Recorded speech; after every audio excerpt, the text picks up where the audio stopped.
Welcome back to Lucid Living. And if this is your first time, welcome, welcome. I'm so happy to have you aboard. My name is Andrew Larkin. I'm an actor, model, performer, storyteller, breathwork coach, and today I'm going to be your host, your guide for today's podcast episode.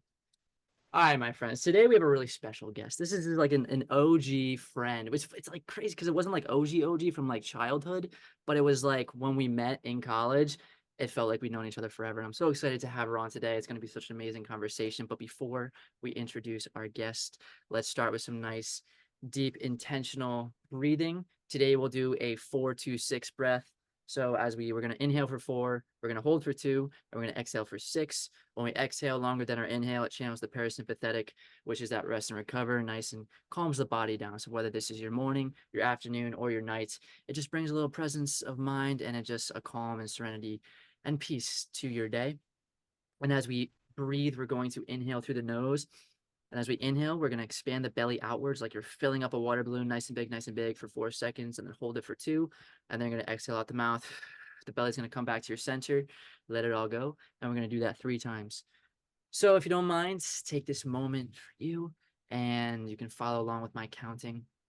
We'll begin with an inhale through the nose in 3, 2, 1. Big inhale through the nose. 2, 3, 4. Hold it. 1, 2. Exhale out the mouth. 2, 3, 4, 5, 6. Big inhale through the nose. 2, 3, 4. Hold it. 1, 2. Exhale out the mouth. 2, 3, 4, 5, 6. Last one. Inhale through the nose. 2, 3, 4. Hold it. 1, 2. And exhale out the mouth. 2, 3, 4, 5, 6. Return to your natural breathing. Ladies and gentlemen, fellow humans, today we have with us a chef, a traveler, a sister, a pickleballer, a writer, a dog aunt, a student of life, and a fellow CCU alum. We have Allie Mitchell with us today. What's up, Allie? Hey, thank you for having me. I'm so excited. Of course. You've been on my list for a while. I'm stoked for this because we talk about, I don't know if you guys know, me and Allie, we connected. I'll give the origin story. So we Okay. connected actually, I think I was a junior in college, and Yes. we met through yoga. We did our sunrise yoga classes. I don't know if we started with Miss Gloria or Mr. Alex. Alex. It was Alex. Yeah. Yeah. And Allie always went with her brother. And I just saw you guys in there all the time. Never really said anything. I was a little nervous. I was a little shy.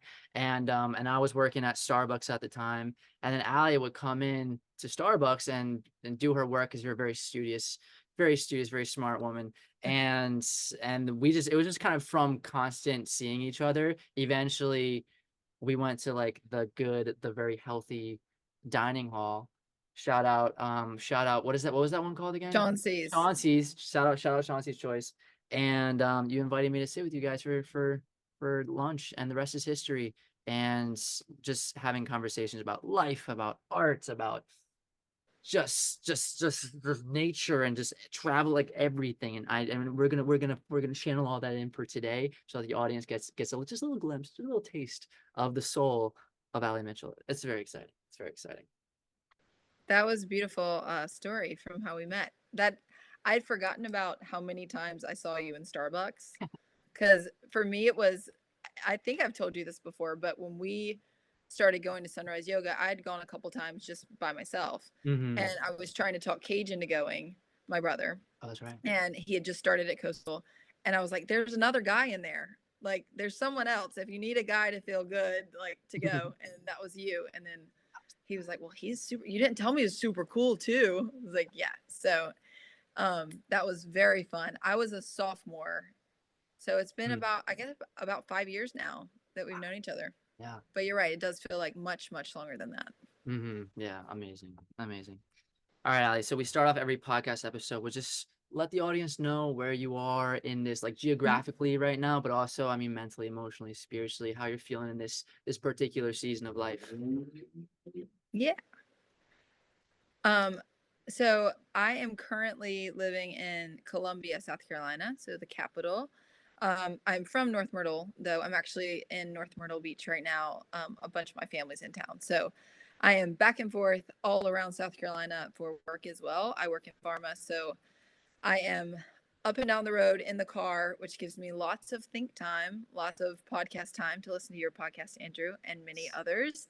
Um, and it's interesting because when I was at Coastal, I studied English and digital culture and design, but somehow I found myself in finance. Right after school, I'm fascinated by finance. That started in high school when I was old enough to start investing and just was so interested by all the numbers of that.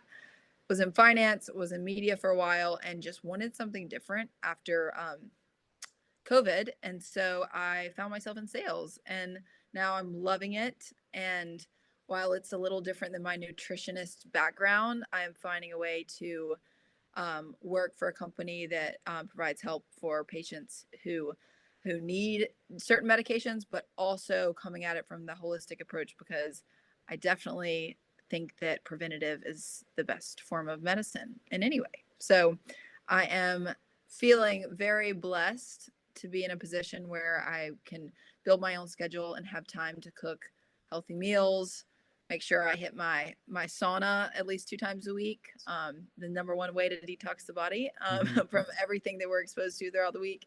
And I do cook a lot. So the first descriptor chef, I am working on that official certification slash degree. Hopefully coming up, and we can talk about that later. But Mm. um, I love to cook yummy things at home. So that's where you can find me most of the time. Is in my little 1 bedroom apartment kitchen.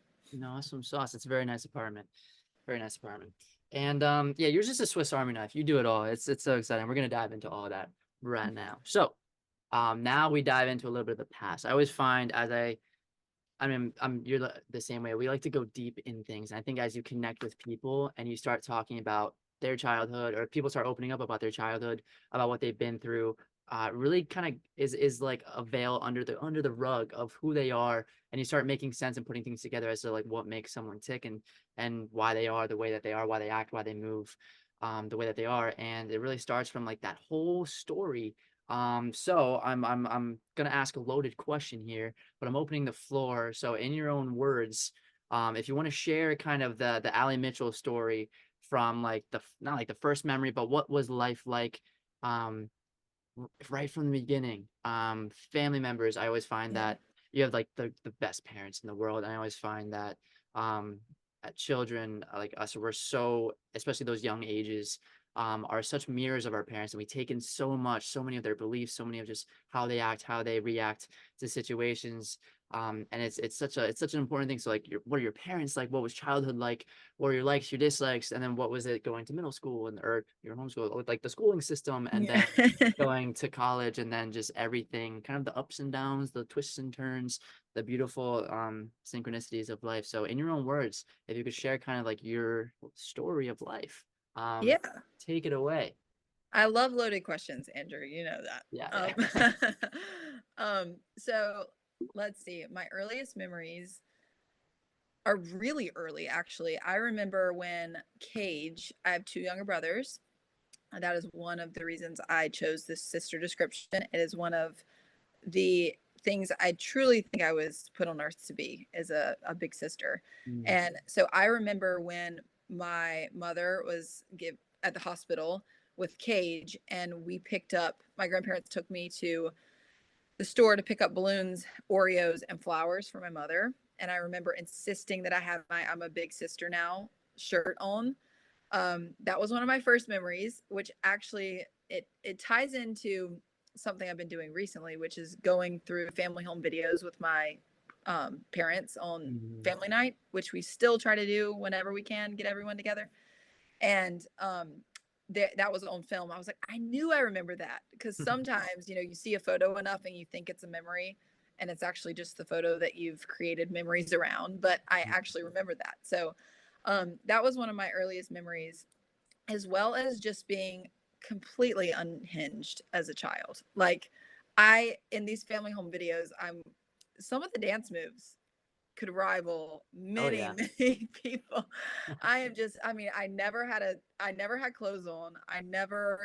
Um, I was always making some kind of noise or talking to someone and it wasn't as much from an attention seeking place. And I see that now because I've always been very cautious of that, Mm-hmm. that who I am as an outgoing, bubbly, also serious person, but it's not for attention. It's purely to let the energy out, which I see Mm-hmm. now that I was always like that as a child because I was not aware of who was around me at all. I was in my own little world. So from a young age, I think I was very intuitive with both my body and people and friendships. I mean, I would walk up to someone and say, "You're going to be my friend." And it was a feeling, it wasn't just a random thing. And I still feel like when I see someone who is aligned with me in a lot of ways, also pushes me in ways, I move towards that. So a piece of me is always remembering that little girl who runs around and does some crazy dance moves. Um, and then growing up, I feel like I was that way pretty much until middle and high school when I started to be more aware of how other people would perceive me or did perceive me. And that is just an endless game that you can never win, is assuming what people think about you or even caring. But that's that's something that I learned the hard way. And also through anxiety, I think that manifested for me. And Andrew, a couple episodes ago, you said something about in high school anxieties for you were like other people's anxieties that you Mm-hmm. adopted. Yeah. And I think that was definitely the case for me as well. Like I Mm-hmm. was not a naturally anxious person, if you can even be naturally anxious. I definitely was anxious because of the situations I was in sometimes. Mm-hmm.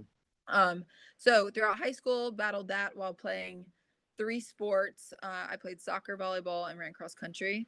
I only ran cross country to condition for soccer. That was not Mm-hmm. my favorite. Um, and then moved into college. All throughout, I was homeschooled all throughout high school, and I played sports at the local high school. So I did that as well as travel ball, Mm-hmm. and then moved on to college when I did not really know what I was going to do, but I was really interested in storytelling and writing and reading. I read so many fairy and mermaid books growing up. I could probably recite those plots now Mm-hmm. still to this day. But um, I I committed to an English major and then a digital culture and design minor because I figured through that creativity always helped me through whatever I was going through. I was like, huh, Mm-hmm. I can start with this and I'm going to commit to this and we'll see what happens. And that was very much what I allowed college to be, was a time to explore so many different things, like explore yoga. That's when I started yoga, was because I was like, I'm going to use everything this university has to offer. And Coastal was amazing for that. Um, and then I guess that leads up pretty much to the present moment where I have found a career that I'm really enjoying, as well as allows me to work on personal projects. I am working on a blog right now, a food blog. So I post fun recipes and trying to get a little traction on social media with mainly just building a community of people who want to have a good time, want to eat well, and want to age gracefully, because so many of the things I do are natural, um, just things that help me feel so good in the moment, but Mm-hmm. also looking towards, like Andrew, you said earlier about, biohacking. And I think about that, whether it's gua sha or sauna, or Is that how you I pronounce? Sorry. Is love a long walk. that how you pronounce it? The gua sha? I think it's gua sha. I've heard Sounds cool. Sounds gua way cool. sha. I've Okay. heard the emphasis on different parts of the Mm-hmm. word, but I normally say gua sha. First of all, just started using it. Oh, Amazing. you did? Amazing. Yeah. I started freezing it too. I didn't know you're supposed to freeze it because Yeah. it's like a cold plunge on your face, but you get to get the lymphatic drainage out. Yes. It's life That's changing. awesome. No, you put me onto the beef tallow. I'm Oh, did also you get on one? that, and the beef tallow. Yeah, the did you end up getting it? The Yeah, steep and I actually found it at our local farmers market. Nice. Yeah. That's the best. Yeah. That's awesome. Yeah. Very cool. Very cool. Very cool. We'll talk biohacking too. I love biohacking. We could talk about Mhm. biohacking all day. All right, but I wanted to dive into because I have a book. I can't grab it without breaking things. It's called The Death and Life of the Great American School System. And I have a lot of opinions on the school system, and I think it's very fascinating, very interesting. Um, but I really want to, if you are open to sharing about your homeschooling experience, because I think before really understanding about homeschooling, I'm still like, there's a lot to know and understand. There are so many going through the public school setting. There's so many assumptions about who and what like a homeschooled kid is, and you think Mhm. that they're, antisocial and like kind of misfits and outcasts, and maybe their parents want to keep them away from the world and like prevent them from Mhm. all these like bubble boy, like it's like your parents are trying to bubble boy you, and like gets you out of the fears and dangers of society. Yeah. But it's not honestly until I met you, Cage, and the family where I was like, you guys did it so right. And there's no denying like the benefits of going through that process, having amazing parents to guide you, be mentors and leaders for you. Um, it was far I, I just respect it and I love it so much as I reflect on the struggles of going through the school system for me and like my sisters and a lot of people that I know. So one, I'd love for you to dive deep into like your homeschooling experience and your Absolutely. story. But I also want to if you could like shout out and like just talk about your parents a little bit. Like Yeah. who are they? What was it like having parents like that? And how they kind of like formed and created kind of like you, Cage, and Banks, and just how great parents they are. Just shout out Mr. and Yeah. Mrs. I love talking about my Sure. parents. So yeah, my mother's background is in finance. And then she transitioned into the wellness space and actually ran Conway Medical Wellness Center. Mm, So when I was younger, she was in the hospital space in Conway, and my dad was a youth pastor all of my growing up years. And then when I guess, well, that was until about 10. And then we owned a wedding chapel, and he also was a photographer and did many other things. He's the do-it-all dad. mhm, Um, and I remember when my parents were deciding whether to homeschool us or not. We were actually living in North Carolina at the time, and we toured two private schools. We'd gone to the public school. We'd done, all the open houses. And from a young age, I was involved in all the conversations that I needed to be involved in, at least mhm, my parents thought. So I was involved in the decision whether to homeschool or not. I was at the table. I mean, they asked my opinion. And I think that is one of the things that they did so right, is that I was around difficult conversations from a young age mhm, in a safe way, in a safe space way. And so now as an adult, I'm not afraid of healthy confrontation. I'm not afraid of difficult conversations that are going to lend to a healthier relationship on the other side. And so from a few years old, I remember being around when my parents were talking about whatever it was. And that also cultivated a sense of curiosity. And I am still very curious to this day. I love to ask questions. Um, and so when it came down to the question of whether to homeschool us, I remember really liking the private school. I didn't know as much about the public school, but I was interested. I knew a lot of friends because since my dad was in ministry at the time, I knew a lot of the people in town in Morganton, North Carolina. And then I was really nervous about homeschool because the stereotypes, like you said, Andrew, are so correct. And a lot of times that they're not wrong. And like anything, it is a stereotype for a reason, but it is still a stereotype. So mhm, most, um, I'm not going to say most, but a lot of homeschoolers do it correctly if the parents are fully invested in the curriculum mhm, and in the time that it takes. Because so I started in kindergarten. Mama would craft the curriculum. And when I say we did everything from Christmas around the world, we celebrated all different holidays so that we would be aware culturally in the know. We ate different foods from all over the country. She did a pirate day one time, told us all about the pirates in history books. She made learning so fun. mhm, And that is one of the biggest things that even if you're not homeschooled from kindergarten through 12th grade like I was, um, it's so incredible for young children to be in a space if the parents can make that work financially for either one to be home or even home part of the time. That it just it was one of it felt like Christmas all the time because everything Mhm. was a celebration, and not in a like it had to be expensive kind of way, but in the kind of Mhm. way that it took time, and Mama took a lot of time to craft thing days to be super fun, and we were learning in the process, and a lot of times we didn't even know we were learning. Yeah. um, and so that was from a young age, and then we had the option every year once we hit a middle school, if we wanted to go to public school, my parents were like, you're more than welcome to go to public school, we fully support that. um, and or now that you're entering into, the position to take AP classes and start prepping for college, you can also we'll hire tutors for you based on what you're interested in. And so obviously that was a huge blessing, and that's not the case for everyone, but Mama spent time to find teachers and actually knew some friends who were professors in the past who had retired, and she crafted a curriculum based off of STEM. So all of our art, well, our art was also tutor, but our science and math and our technology was all hired out pretty much in high school. So she fully homeschooled three of us at the same time, which is wild. um, and my dad, she worked part-time while doing that at home in finance, and then my dad worked throughout. So it is a testament to you can make it work if it's important to you.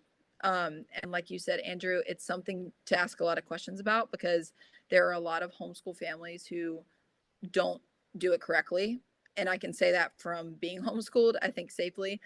Mhm. um, but if you do it thoroughly and with a lot of intention and foresight, it is one of the biggest gifts. And I tell people that often, that it is a compliment to me when people say, I would have never been able to tell that you were homeschooled.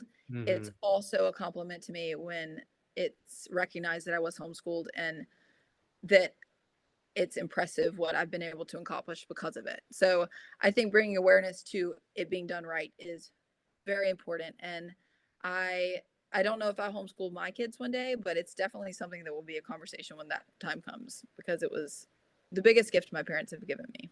Mhm. Absolutely. And how was the transition from graduating like 12th grade to going into and stepping into this massive Coastal Carolina University? Yeah. Well, honestly, it was easier than I thought it was going to be because I had my parents were very intentional about making sure I had the in things, I'll say in quotations. So I was already in the know about like what was in with fashion and what was in with trends. I guess if you have social media, you kind of know that. So I did not at all feel like I was behind on the social front. And as far as academics go, I had already started college coursework when I was in high school just because I enjoyed certain classes. So English, I had already taken AP. So for me, the education piece in humanities was a wonderful bridge over. It wasn't that difficult. And I'd had a very difficult English and humanities teacher in high school. So that helped a Mhm. lot. She was 100% a perfectionist. And Mhm. so having that going into college was a blessing. I Mhm. will say the transition into being around um, so many options was wonderful in a lot of ways, but as someone who wants to suck the most out of life all the time, Mhm. it was overwhelming at times. So finding my people really helped with that Yeah. along the way. And I think I started freshman year was very much me just getting acclimated with academics. And I remember setting that intention for myself, which is different than most people's goal their freshman year of college, which is to meet a bunch of people. But for me, I was like, I want to find out what I'm interested in because once I know what I'm interested in and the things that I enjoy doing, then I will find my people. Mhm. So I kind of took a little bit of a different approach there, but yeah, it was good. It was wonderful. I got Yeah. to meet lots of cool people. Yeah, it worked out pretty well. Now, Yeah.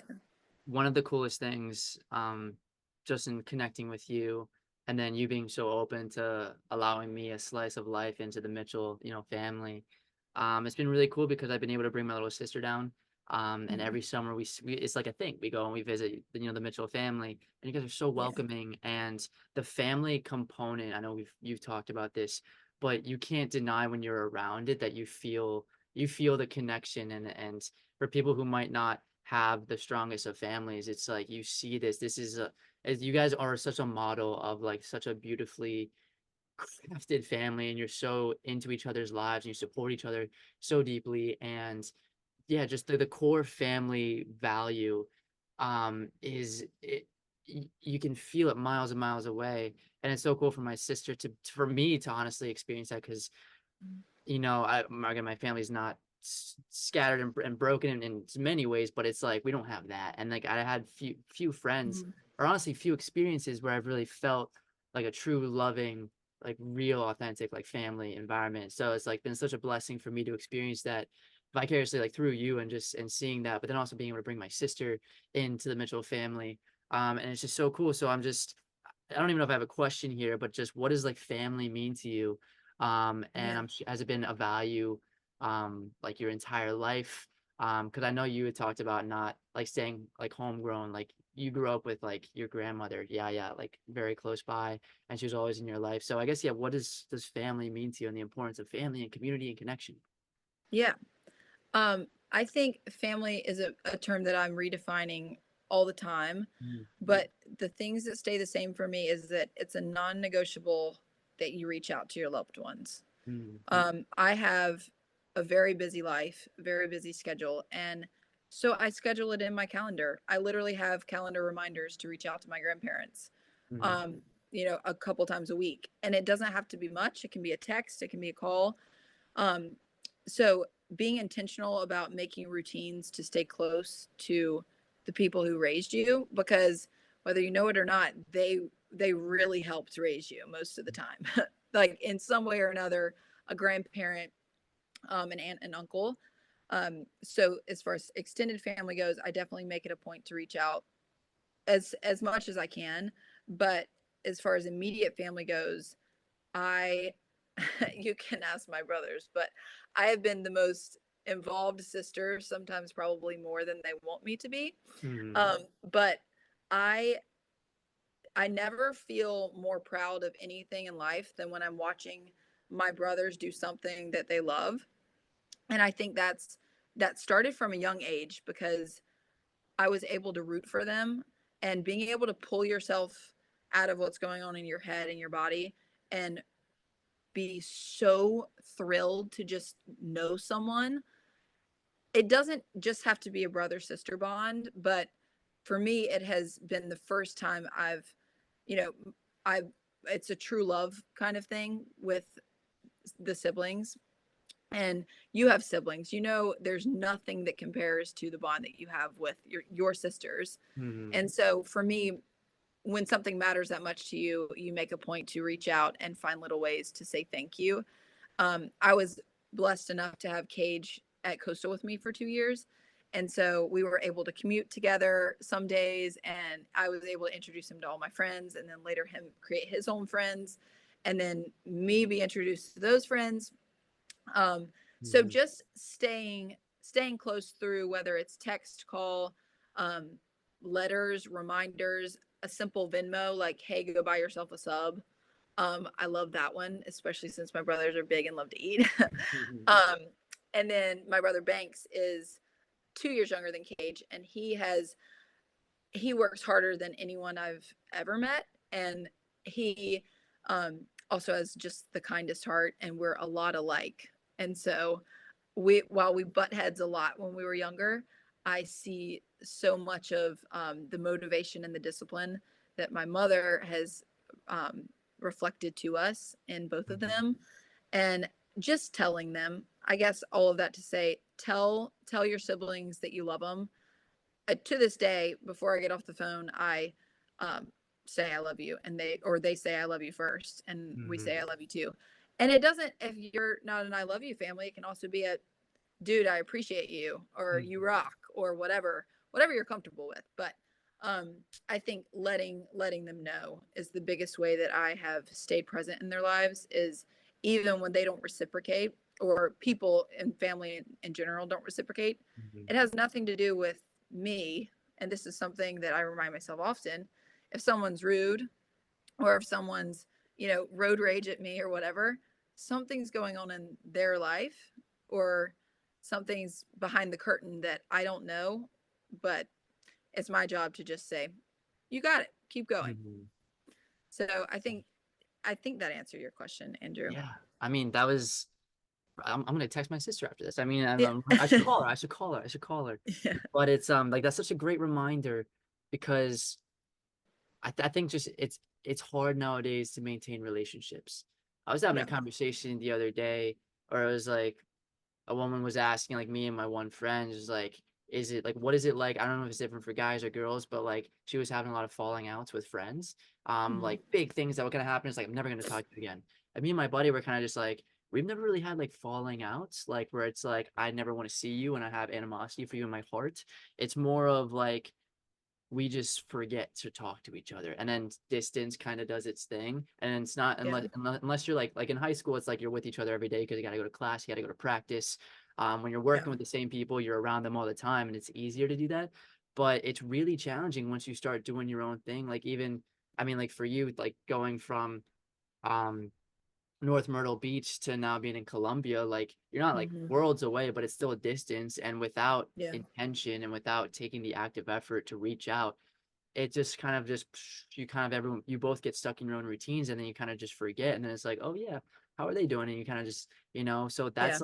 that's such a great reminder because that's something that we can actively do daily, and Yeah. it's kind of I really find like they say like hug your loved one. It's not until you like watch a film that just breaks your heart of someone losing a loved one or someone like a friend or a family member passes away where you're like hug your loved Yeah. ones, hug your loved ones. And it's like Yeah. so emotionally charged. And then like weeks go by and there's nothing really there's no habit built to be like, Yeah. oh, I'm hugging you because it's not as emotionally like I just lost someone or I see someone who lost someone like I love you. So it's like Hmm. creating those little micro habits of being able to remind you and like those things like those are the things, those are the pillars that Yeah. create that longevity of those relationships that makes it strong. That and I mean you can save a life. You can truly experience this. Like you can Yeah. genuinely lift someone up by just saying hi, how are you, saying their name, Yeah. acknowledging them, saying how you doing, and that could be someone you love. It could be a friend that you haven't talked to in a long Yeah. time. I need to make a list, Al. You're inspiring me of like all the friends I haven't talked to in a really long time because this I feel it withering away. But Yeah. that's so great. That's so great. Well, and I think too, it's something that as going from high school to college, I experienced this with athletics because, Mm, like you said, you have a built in practice, you have a built in schedule, you see your friends, you exercise your body, you have a routine, and then you go to college and it's up to you. It's instantly up to you as an adult. And so for me, yoga was that transition for me, mm, into something new for my body, um, to work to move my body. And then for friends, like you said about the falling outs, I have never had that either. And I think one of the reasons for that is, one, I'm a no drama friendship. mm-hmm, If you need to vent, you got it. If you But I'm going to ask you, do you want advice or do you want me to sit here and listen? And I also, if a friend is for a certain time period, I don't resist that. If there mm, is a purposeful drift away, it's never like they don't want to talk to me. yeah. I don't feel like I've ever really felt defensive in a friendship, like, oh, I wasn't invited.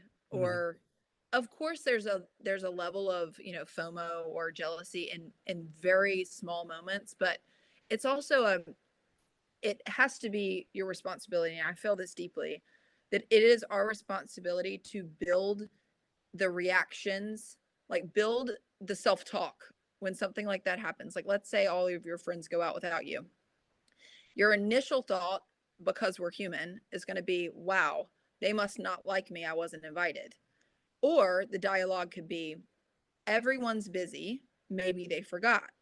Or they know how busy I am because I talk about my work projects and how slammed I am all the time. Maybe they didn't want me to have to say no because they thought that might make me feel bad that I wasn't spending time with them. Mhm. Like creating those things in friendships, I think is so important, especially as a female with female friends. Um, Sometimes there's a different level of sensitivity. Mhm. Um, because there's just a lot more hormones and things going on. So I think with the friends though, like you and I have been good about reaching out every now and then. It doesn't have to be all the time, but it's Mhm. also you pick up where you left off. And when you know you're going to know someone for a really long time and you value them in a Mhm. wholesome, loving way, there's another level. Like you said, there's nothing wrong. You just don't reach out as much. But finding the little ways, I think, like you said, just a text or a call, it's a Yeah, good thing. that's so good. I just got this new planner.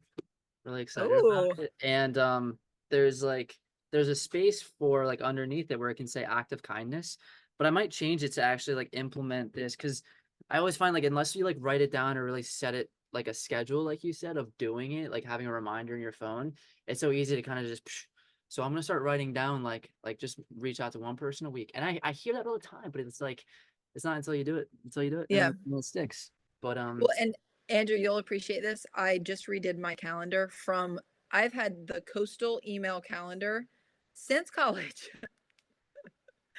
And I just well, I have a Google account. So I created my Google. And the reason I haven't done it before is because I had everything color coded. And I was like, this is just too much. I don't want to deal with it. But when the Olympics came on the other night, I was like, I'm going to have the Olympics on. I need to be doing something with my hands. So I completely color coded and changed over to Google. So finally, but I have a color. You can actually custom the colors if you mhm, don't want to use Google colors for calendars. You mhm. can just copy the color code in. So I have it very aesthetic. So you can choose if you want a green to match your in-person planner, you can do green. Wow. We'll talk about Yeah. art in a second because you're a beast. You're a beast with that. That's awesome. That's awesome. Um, Now I want to talk. I think anyone just listening, I always I love podcasting because it's you get a glimpse into like the world of someone, and it's really cool because when you listen to podcasts and you have like Lewis House or you have anyone who's like a really great host and they bring on all these amazing guests, and you can tell by the way that they talk about like really a life of who they are, you know. You can tell if people are struggling with things or if people are at a certain level of, you know, development. And like communication is so nonverbal. It's like 80%, you know, Mm-hmm. mannerisms and like seeing people and how they communicate. So I find it always so beautiful to just listen to someone and take in all this like nuance of how they communicate. And I think anyone listening today would be able to pick up on just your mindfulness and your freaking wisdom. And I love to hear kind of I guess your mindfulness journey, like one like just talking about setting intention, talking about doing yoga, um, Mm-hmm. and just the language, because there's a specific language. Like once I started getting into the mindfulness space, we all kind of talk a certain way, you know, talking about Yeah. certain things, and you can pick up on it immediately when someone's in that space. So when was like the first time where mindfulness was introduced to you, and then what has that journey been since then? I think the first time I've thought about mindfulness was in a class. I forget which class, but it was a class at Coastal. And we did a mindfulness thing before class each time. And it obviously impacted me, but I don't remember who or what. But Mhm. um, that was the first time it was introduced to me. It was definitely a digital culture class. And I think I got it wrong for a long time because I thought it had to mean meditation, which I also had wrong for a while, thinking that meditation was getting all of the thoughts to go away, but it's Mhm. actually just being able to sit in silence and observe them without reacting to them and overreacting to them. Um, so that was my first introduction. And then my senior year, I think, is when I found my window into mindfulness, which was when we were at the beach house. Loved that beach house. And I would take like 3 or 4 mile walks on the beach and I would leave my phone. I would only take my house key and no music, no phone, nothing. Barefooted. Normally it's sunrise or sunset. And I would just walk and let my mind go wherever it wanted to go. Mhm. And there were no, don't think about that. It was only yes and Mhm. yes. And what else do I need to think about? And so that was my mindfulness practice for a very long time. It still is. I still take a walk or two or three almost every day, if not every day. So walking's a mindfulness journey for me, as well as yoga. I do that in 15 to 30-minute increments of time. And I also, I think I started a podcast, I guess it was like 2 or 3 years ago. I only did like 3 or 4 episodes, Mhm. but in that amount of time, and I'm sure you've seen this as well now that you've been doing this for so many episodes. I was scrolling down I yesterday to think that, wait, see. I actually, this might be the 200th episode. I kind of forget, Really? but like, I'm like right there. Yeah. That's amazing. So Mm, I learned a lot from just speaking into a microphone and being like, "Oh, I said that. Do I mean it in that way?" mm, Um, and I think dissecting what I was saying sounds a little extreme, but it was more like, how could I edit that to actually mean the way I feel about it? mm-hmm, So that was also a form of mindfulness that I'm excited to possibly get back into in the future, is just speaking to understand better, because I think a lot of times we don't really know until mm-hmm, we say it and we're like, "Ooh, I didn't mean that." And I've said things like that that come across as rude as well. I'm like, I mm-hmm, didn't mean that at all. mm-hmm, So I think between those three things, walking is definitely my favorite form of mm-hmm. mindfulness. Yeah, I mean, I remember Cage and I actually did a walking meditation with Alex. That was the first time we'd ever done a mindful walking. Really? It was I awesome. didn't do that. When We was walked. that? It was one time. I think it was because it was like an extracurricular kind of thing. He's like, "Hey guys, I'm doing this thing at like 4 o'clock. If you want to show up, you know." And it was me, Cage, Cool. and Devante. We were like the three Oh, I main, remember him. and we walked around Coastal's campus. It was super cool. And you kind of just you like sometimes because it's like when you're doing a meditation, sometimes I like to count. So like you're counting your breath, and when you're focusing Mhm. on the number, you can't think about all the other stuff. So it's kind of like counting your steps, counting your breath, like stuff like that. It was something I definitely want to be more consistent with, but super awesome. And then you're grounding, you're in nature, you're taking in the fresh air. Like it's Yeah. so healing. We'll talk about health in a beat, but I wanted to touch on just the intention behind podcasting. I truly believe it's like, I mean, if you're an athlete, you watch tape. You know, you watch tape Mhm. to see if your form's going a certain way, how you look on camera, how you react, how your body moves. And you study yourself to improve to get better. And sometimes if you don't look at yourself in the mirror, see how you're doing things, then you just repeat the same thing over and over and over again.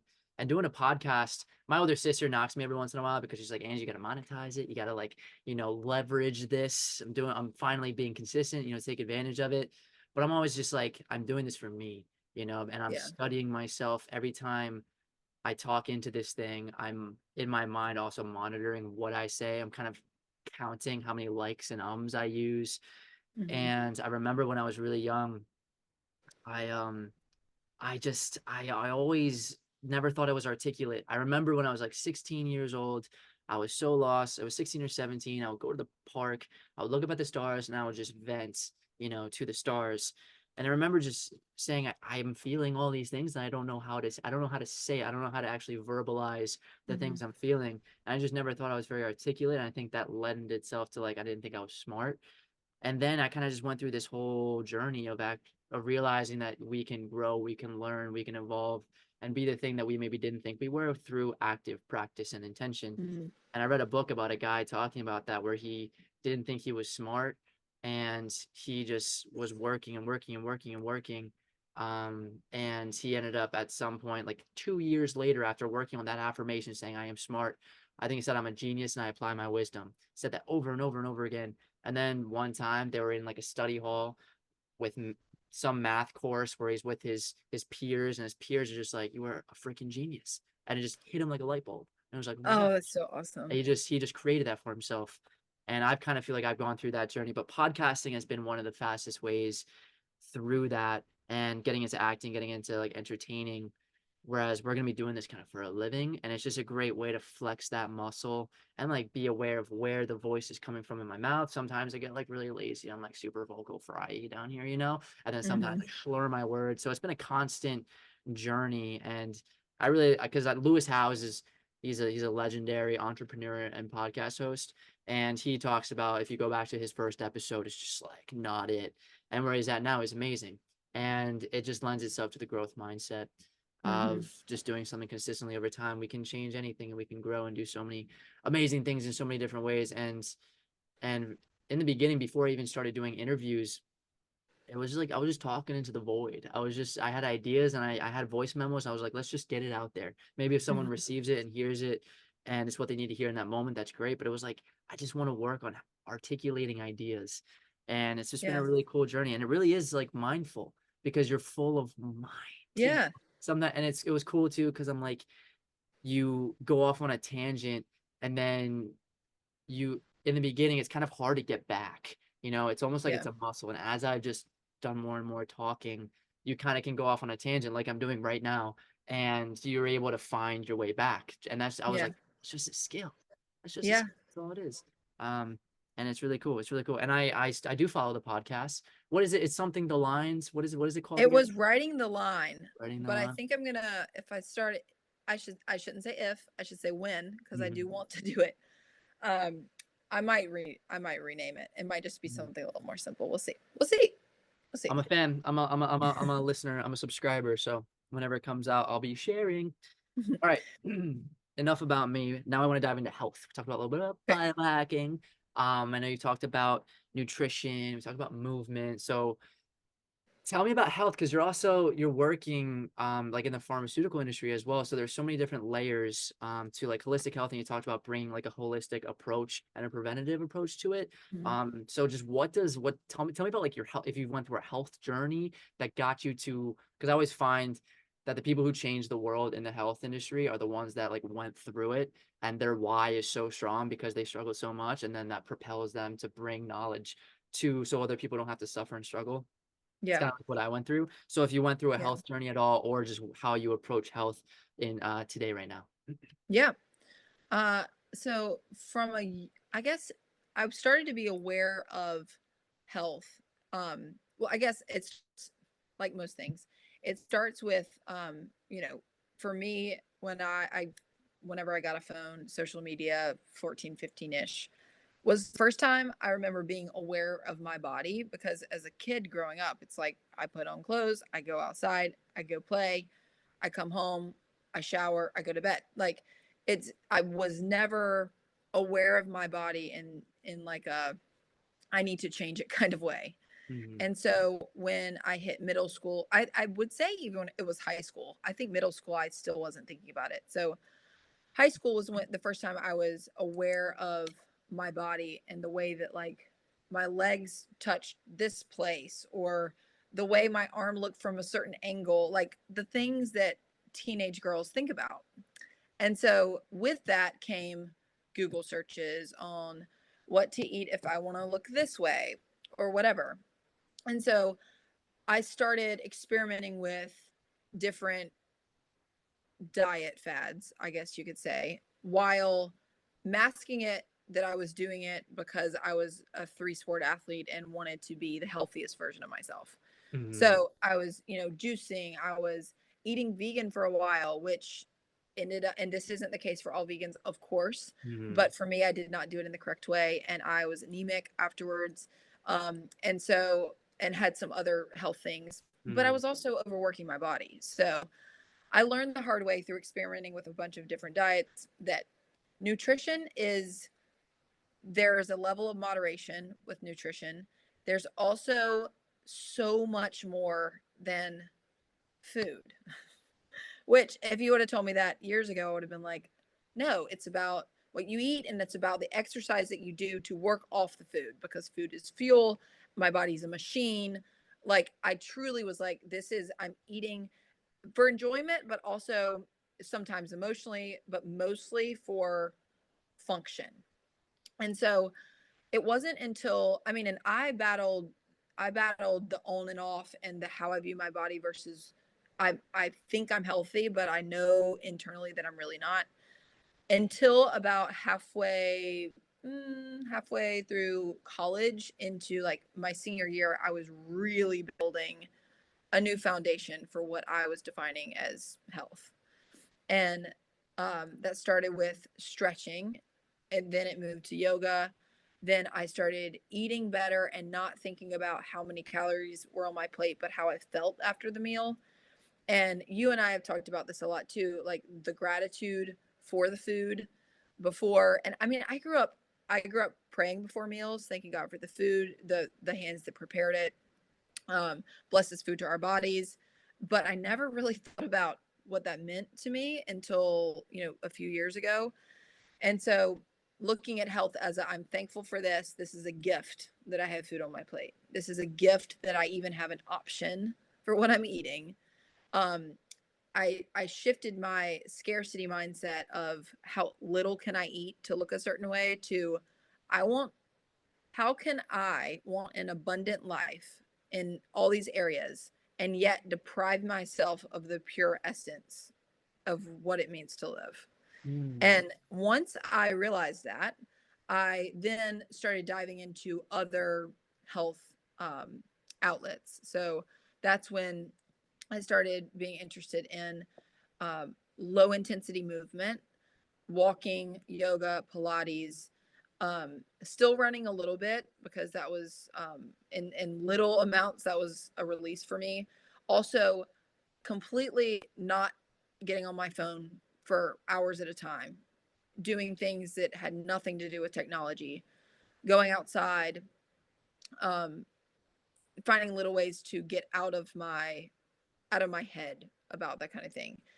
More recently, doing sauna workouts and sitting in the sauna.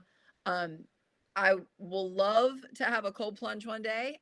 That is not quite in my I could not fit a cold plunge in my apartment at the Hmm. moment, but one day would definitely love to get into that. Red light therapy, we talked about that earlier. Andrew, I'd Hmm. love to get into that. Blue light therapy for acne. There's so many cool things. Hmm. Equally, just going outside is a goal of mine every day, to see the sunlight within the first 15 to 20 minutes that I wake up. I know Andrew, the Humorman Lab, talks Huberman. about that. Yeah. So those are some little ways that I'm focusing on health now. But as far as food goes, I focus on protein. As a female, it's not talked about enough how much protein and healthy fat we need. Hmm. And I build my meals around those two things. And then the carbs come naturally because I make bread and treats and goodies things. But when it comes down to building a plate, I 100% try to get um, a little less than my body weight, um, of grams of protein per day. And yeah, That's that's beautiful. kind of We're that's gonna kind of we're, where I am. we're gonna do another because I have another things I want to talk about. We're gonna do an episode just on health, and we're gonna rock worlds with it Okay, because it's let's awesome. do I it. love hearing you talk about this stuff. Now, I want to talk a little bit about something that I know you love. I know it's a big value, and I find that this particular exercise, if you will, but this style of this like lifestyle, I think you grow the most. I think you learn the most about yourself. I think if you could do it with others, you learn the most about everyone you're with, and that's travel. And I know you've done a lot of it, and I know you want to do a lot more of it. So what does travel mean for you, and what do you learn, and what are kind of the perks of traveling, if you will? I think travel helped.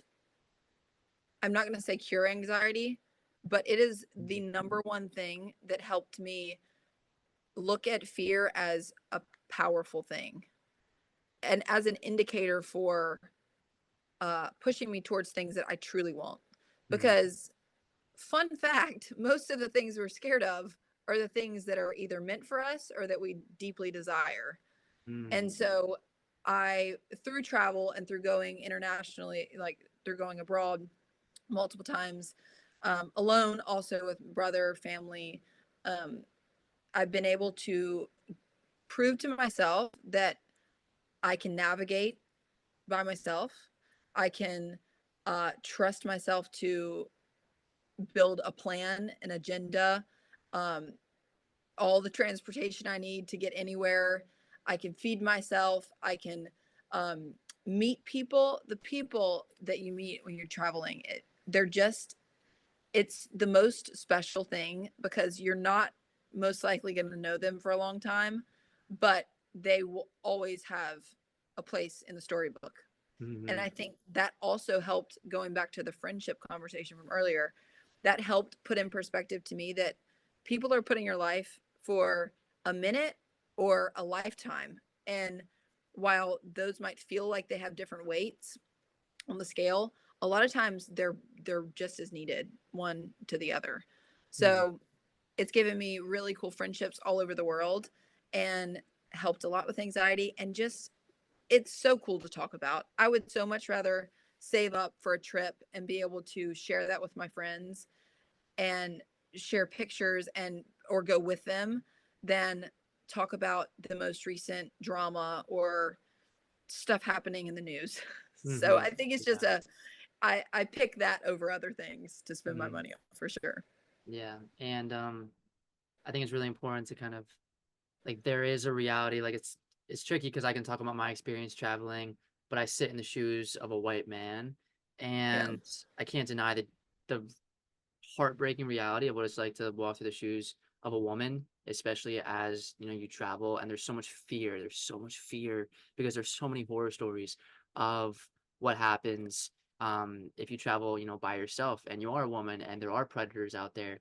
So what would you Yeah. say to someone? Because you you travel with others and you've also traveled by yourself, and I know you've learned a Mhm. lot through traveling by yourself. What would you say to someone who might be living in a bit of fear of traveling and seeing the world, but living in the shoes of a woman, and wanting to, but being afraid that something bad might happen? Yes, that is a great question. I think about this all the time, and I think there's a list of things I do. So when I'm planning a trip, I do not compromise on where I am staying at night. Mm-hmm. So I am, and I've never had a bad experience in a hostel, but I do not stay in co-ed hostels when I am alone. If I'm with my brother or a male friend, absolutely. But if I'm alone, I'm spending money on lodging that is in a safe area. It is well lit, and I have my own lock to my door. I Mm-hmm. also bring, and you can get this on Amazon, you can bring a door jack to where, like, if the Airbnb or hotel person has a key to get in, they can't get in on you. You lock it from the inside. I do that everywhere I go. I also just don't walk around at night if I can help it ever. You can avoid that a lot of times by eating dinner in your hotel um, um, dinner, restaurant, or walking just around the corner.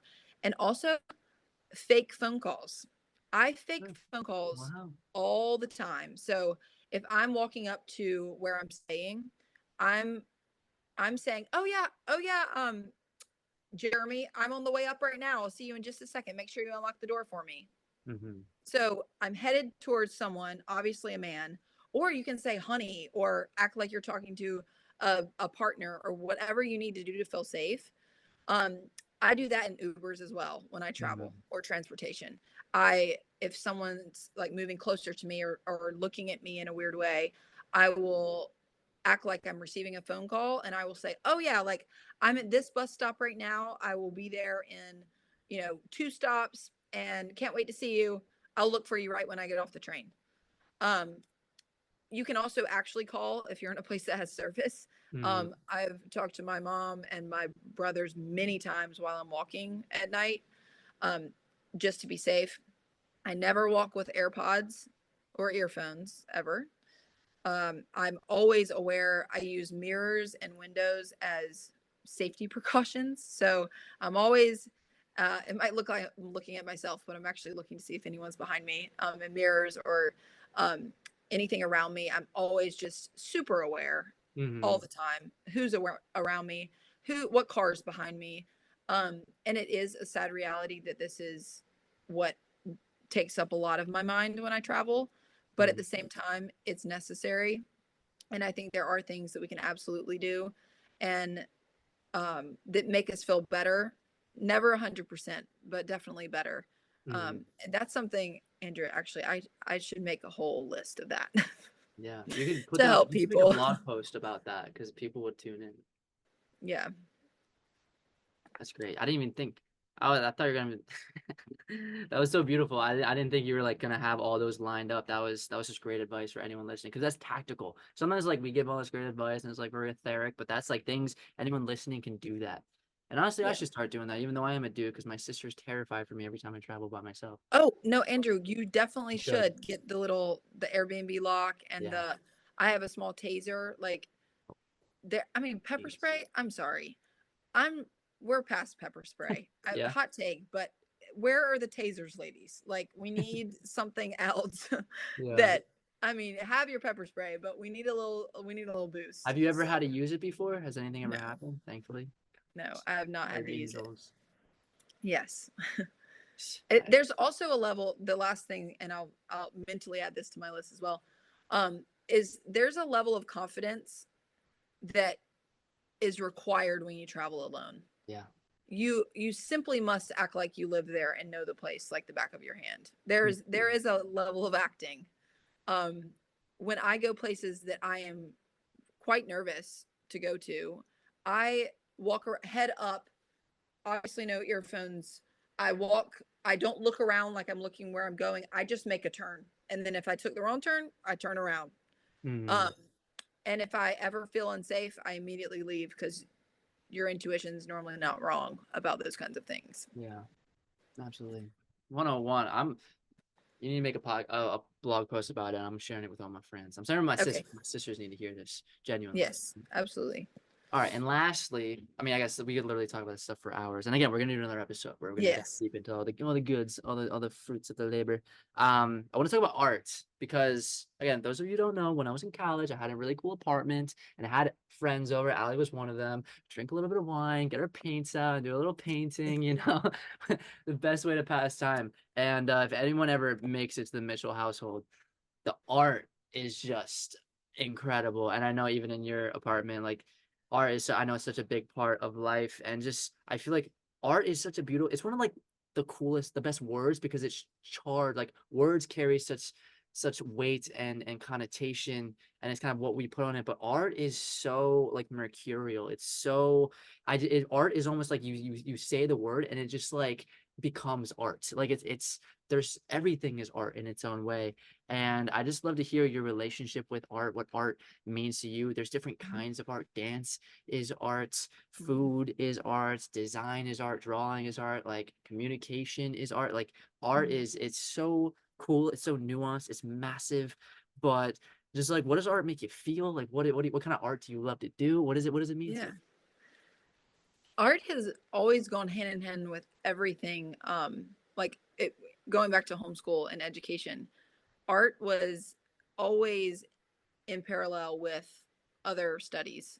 And it was always very apparent to me that art is everywhere and beauty is in the eye of the beholder and that you might find something like I'm in my at my parents' desk right now and I'm looking at two paintings that I did. I don't even know when I did them. 2017 it looks like.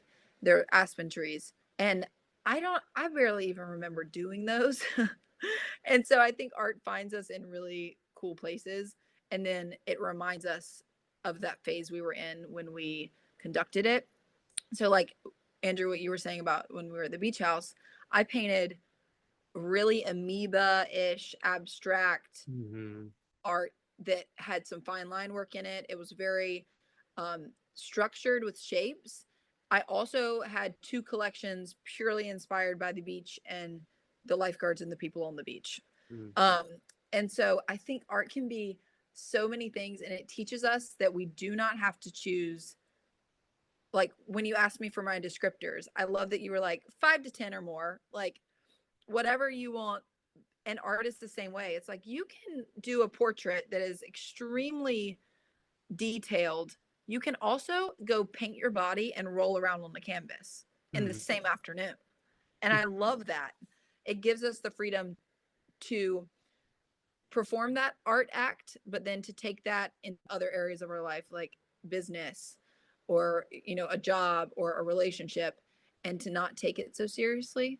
And Yeah. I love that because I remind myself often that it's not that serious. It's going to be fine. This too shall pass. And Mm-hmm. art is a good reminder of that in a lot of ways. And one thing that when you were talking about learning, like starting the podcast, one thing I want to point out is how difficult it can be to learn something like a new hobby or develop a new business or be consistent with like what you're doing. 200 episodes on a podcast is so impressive. It is so hard to learn things as adults Mm, in a lot of ways, because as a kid you do it and you don't think about doing it and you don't really care if you're good until you're a little older, and you're not as aware of the way it is, you're just having a good time. mm, And dance has been that for me recently. Like I'm learning a more structured dance, and I have to remind myself that it's okay that it's difficult. It's where I am in life, but it also makes it all the more fun when you get it correct and you get it right, quote mm, unquote, right. Um, and so I think art, like you said, comes in many forms. Right now, I'm really working on dance as a form of art, as mm, well as communication with people virtually, because you live far away from me. Two of my best friends live far away from me. My brother's about to move across the country. So I'm getting very creative with fun forms of communication and connection. yeah. And I think creativity is such a great word because it aligns so much with art. And I love to hear because I know you have so many different hats that you put on. You got the creative alley, you also got the business alley. And I feel like when people go towards the business side of life, they're in corporate, they're doing the things. It's almost like the creativity and the art can get sucked out. Mhm. Like they're mutually exclusive, but they don't have to be. So how do you incorporate art and creativity into almost like you're in the business and you're in the business mode, but you can Mhm. also bring creativity into that as well. Have you found ways to kind of implement, integrate the two? Yeah, I think that's a great question. And it's something that, for example, the calendar that I mentioned earlier, Hmm. that makes it so fun for me to wake up and see my tasks for the day Hmm. because it's aesthetically pleasing to me. It also is organized and it's time blocked. Hmm. So for me, that puts my creativity in a box in a way that I can get things done. So that's an example of a way I blend the two. Also, with the nature of my job, I have a lot of meetings and office calls and different communications that I have with different styles of people. So for me, I get to be really creative with how I approach the material of the conversation Hmm. based on how the person is responding to me. So it's more, it feels very impromptu. It's Hmm. very in the moment. Some um, some clients are way more witty with me, and I know I have a little more leeway to like be witty and fun. And some clients are very structured, and I know that I go with the facts and I leave quickly. So I think that's a form of art as well, is knowing how to code switch with different people you come in contact with and work. Yeah, absolutely. It's a very specific but important skill. Just reading people, reading the room takes you a long way. Well, Miss Allie, this again, I still have things here. I know we're wrapping up. We got to wrap up with the bow. I got a few more things to ask you, but you're the best. You're just the best. Thanks for being here. All right. Oh, I'm so thrilled. Now we talked about the present, we banged out the past a little bit. Now let's talk about the future. I always find this is always a unique question to ask sometimes because a lot of times it's like I kind of want to work in silence and then let the the achievements and the things that come about to speak the volumes versus sometimes it's like, all right, we're going to talk about doing all these things, and then if they don't happen, it's like and I know a lot of like actors, we talk about doing all these things, but then the rejection gets so much like I don't even want to talk about it anymore. But then that's Mhm. like antithetical to like the idea of manifestation where we talk about the things that we want to do. I have like a vision board. I have a list of things of a 3 month plan, a 1 year plan, a 5 year plan, and I have goals. And if I see them, then I can, I can attract that. So however you want to take this, if you had a mood board, you could say just what feelings or colors you want to experience in the future, or if you have a vision board, certain things specifically, whether this is like 6 months, 1 year, 5 years, Mhm. 10 years, 20 years, 500 years. What does the future and look or feel like for you? Yeah. You caught me because as I was thinking about this, I was like, do I want to share the things because we're told like don't share the thing until you do the thing. And I was like, how much do I want to share on this podcast? You don't have to. But to be completely candid, I am craving higher education in the form of a master's at the moment. So I am doing some research on programs, and I'm interested in a couple different areas of study, but I'm looking at programs both in the US and abroad. The programs are anywhere from a year to 2 years, and I'm looking at embarking on that journey next year. And so that's really exciting for me because I I love to be in a structured place of learning. And as many of us listening, and Andrew, you and I know so well, COVID was not the most fun towards the end of our college experience. So I feel like I have a little bit of making up to do with Yeah. institutional learning. Um, so that's something that's really exciting on the horizon for me, as well as just, hey, I was gonna ask you, was there a location abroad that you were really looking for? I found a university in Rome that I'm Ooh. interested in. So I will be reaching out very soon. And I've had learning a foreign language on my list of things to do before I'm 30. And that would check that box as well. And there are cooking classes that I could take at night there, and that would check my culinary off the list as well. So we will see. It's a lot all packaged in one big bow, but those are some things that are on my horizon, whatever form they take on, whether it's here, there, now, in 5 years, 10 years, or 500 years. Whatever it is, those are some things that I definitely see myself doing in the future, as well as a trip to New York to see you, which is coming up, which we need to That's talk right. about. We do. So We do. We do. We yes. do. Yes. Should you see a play or something? Beautiful. Beautiful. All right. Now, to make this a fully official podcast, I got some final rapid fire questions, Okay. Mitchell. All right. Some of them are serious, some of them are a little silly. Okay. But right now, what would you say brings you the most joy? Oh. Mm-hmm. Seeing this is from before, but seeing my brothers do things that they love, Mm-hmm. if it fills me in a deep kind of way. Mm-hmm. Great answer. Great answer. What would you say are your top? It's a tricky one because I have narrowed down your top 4 values. Andrew. I know. I'm throwing them here. All right. Well, You give me it's going 3 to or be 4 or 5, whatever feels right. okay. Values. Intuition, I'm going to say is a value, It's a good one. honoring that. Family, but friends are included in that, the ones that are like family. Loyalty to yourself and to others. And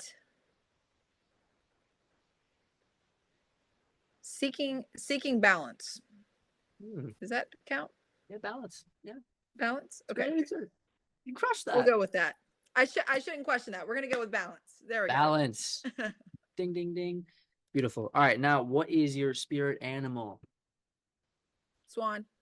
Oh, okay. Okay. I see Would it. you like to know why? Yes, I would.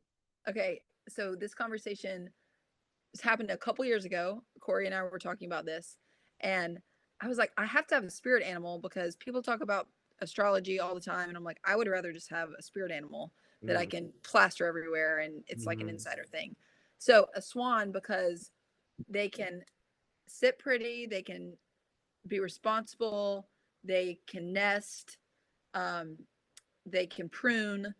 They also are a little bit snippy and very direct. Mm-hmm. So they kind of rule the pond in a way that's approachable, but also um, they're not going to let anybody mess with them or their loved ones, which I appreciate. It's very well thought out. Well done. You were ready. Awesome. All right. Now, you had talked a little bit about reading a lot. What would you say? Not even your favorite book, but it was like that one book that you read at this certain time in your life. Because sometimes we could read a book and it's like, this is a great book, but it's like, and then you read it 10 years later, 5 years later, 2 months later, you're like, oh my God, that was amazing.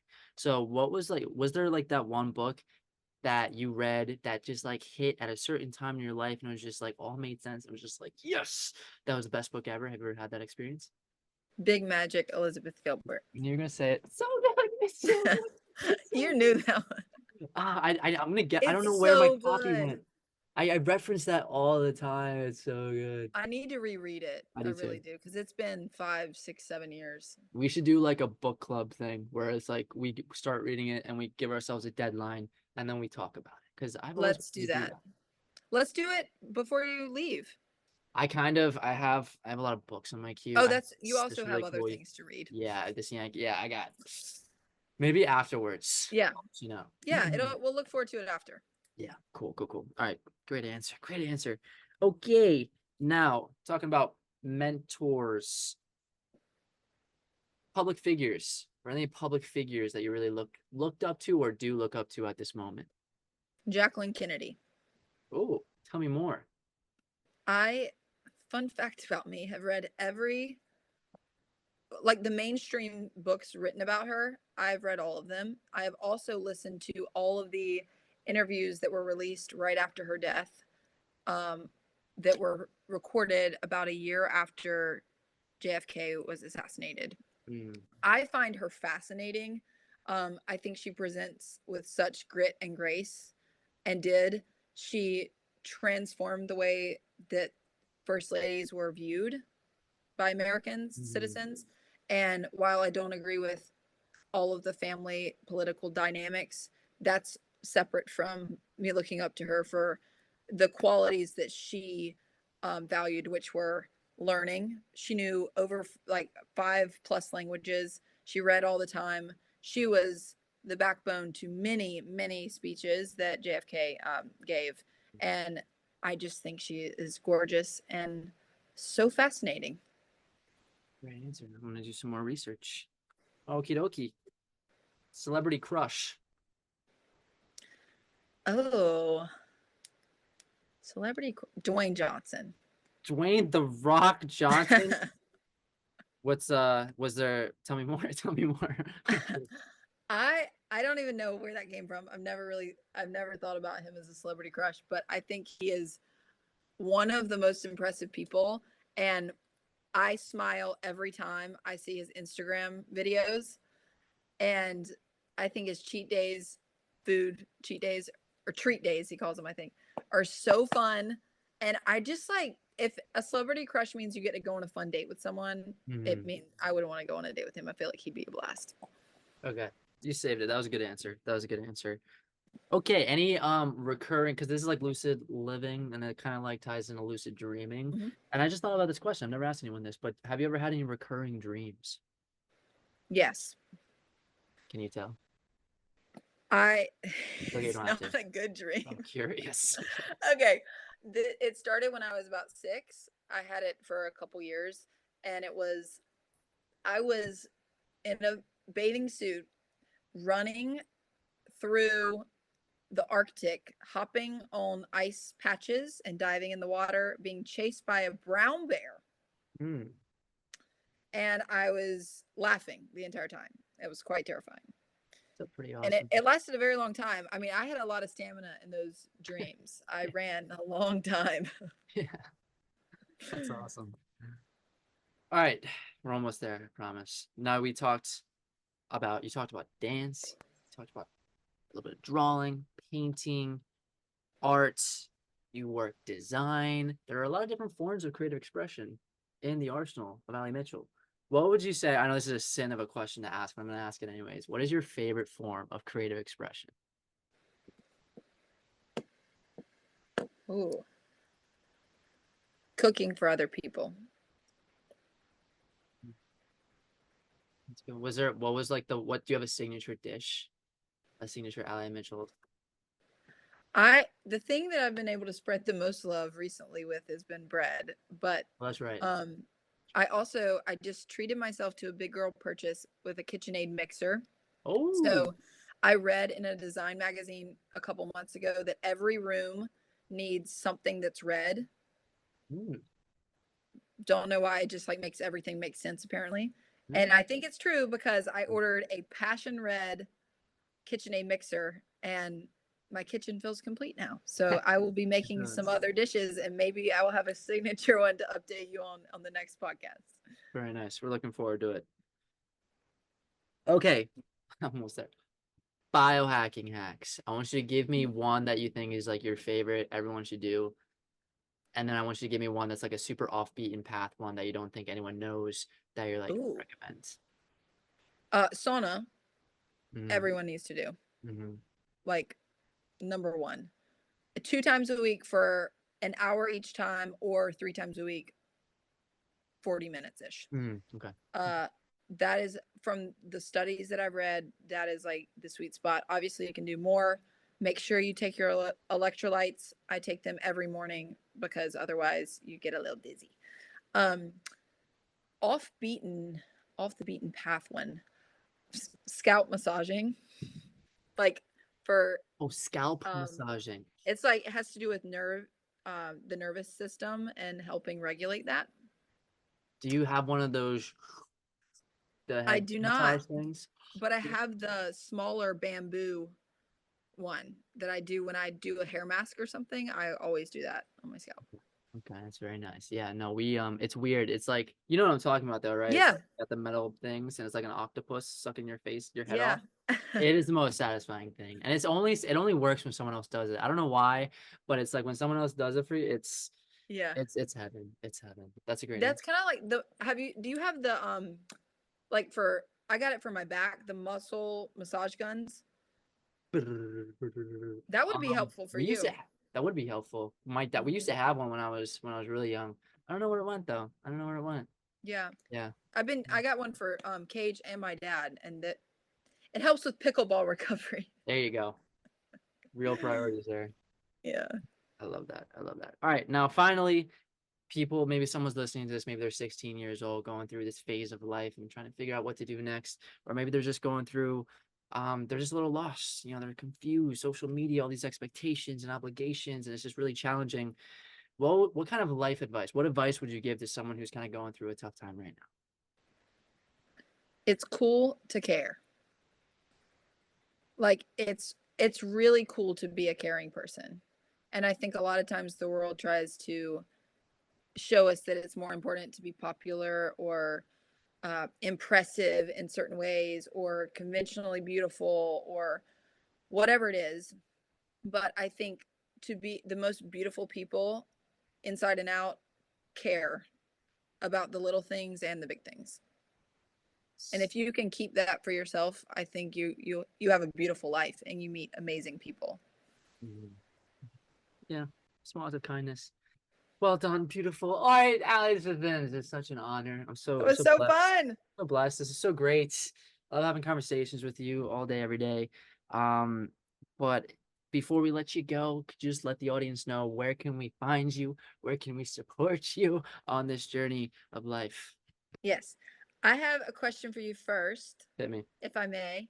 And you can, if you want to think about it, I figure you can answer it at the beginning of your next podcast. Ooh. Or if you have the answer right now.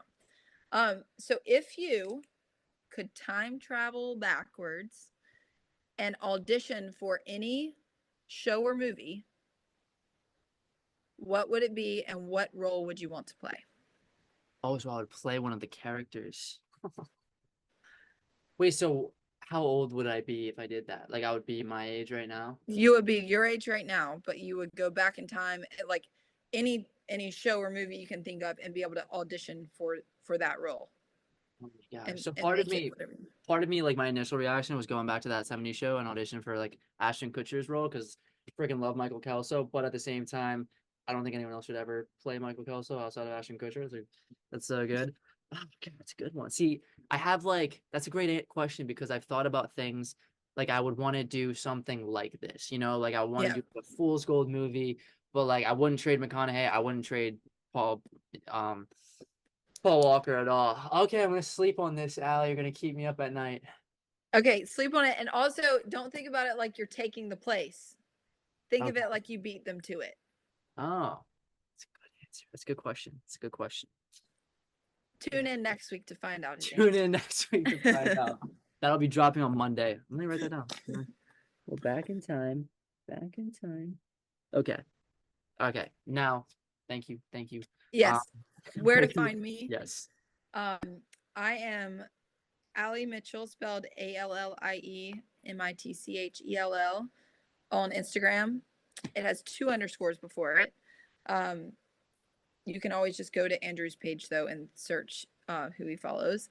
And then I also have a blog titled Allie in Her 20s.com. It's all things 20s, and I haven't posted on it in a couple months, but I will be getting on it probably with the first post being about safety for female travelers. So check that out in the next couple weeks.